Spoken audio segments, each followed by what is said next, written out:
Hi, everybody.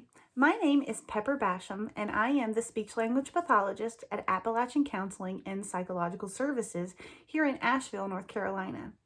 If you didn't know, April is Autism Awareness Month, and I just wanted to share a little story with you to help you maybe become a little more aware about autism, or at least try to be a little more understanding of how kids and adults on the spectrum might see the world a little differently.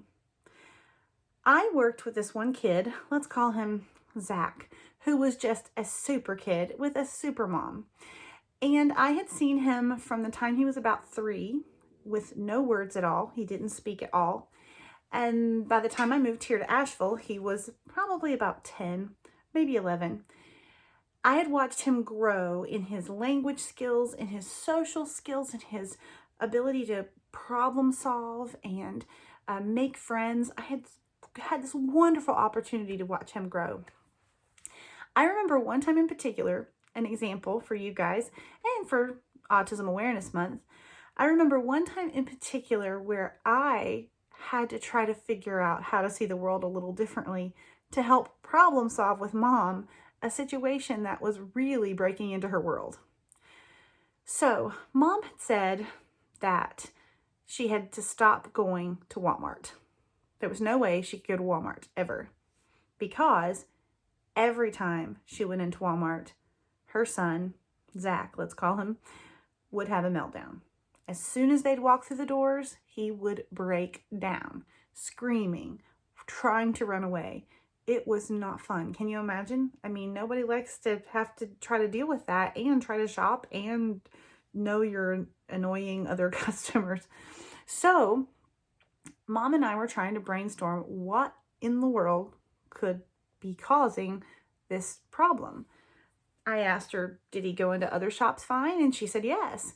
And she listed off a few shops that he would walk through the doors and be fine, no problem. So whenever you have a situation like this, the first thing you want to think of is that what is the trigger? In autism, there isn't always an immediate trigger. Sometimes it's a trigger that could have happened a day before or a week before, and all of a sudden something makes it come alive in that child at the time. But in this case, it sounded like it was an immediate trigger to cause him to have difficulty walking over that barrier from the outside of Walmart to the inside of Walmart. So we did some brainstorming. I said, does he get a certain type of cart that's different? Does he drive one of those kid cars with the cart?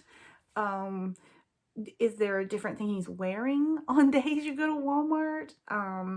Is the weather different? You're going through all these questions. What is the trigger that's causing the problem? Because I knew this kid, and I knew there had to be something that was causing him to have such anxiety and a meltdown about this particular thing. We finally came to the conclusion. I said, wait a second. When you walk through the doors of Walmart, there's those big fans that blow on your head. Now, I don't know if they still do, but at the time this was happening, those were these big fans that would blow, especially heat in the winter, would blow down on you as soon as you would walk through the doors of Walmart.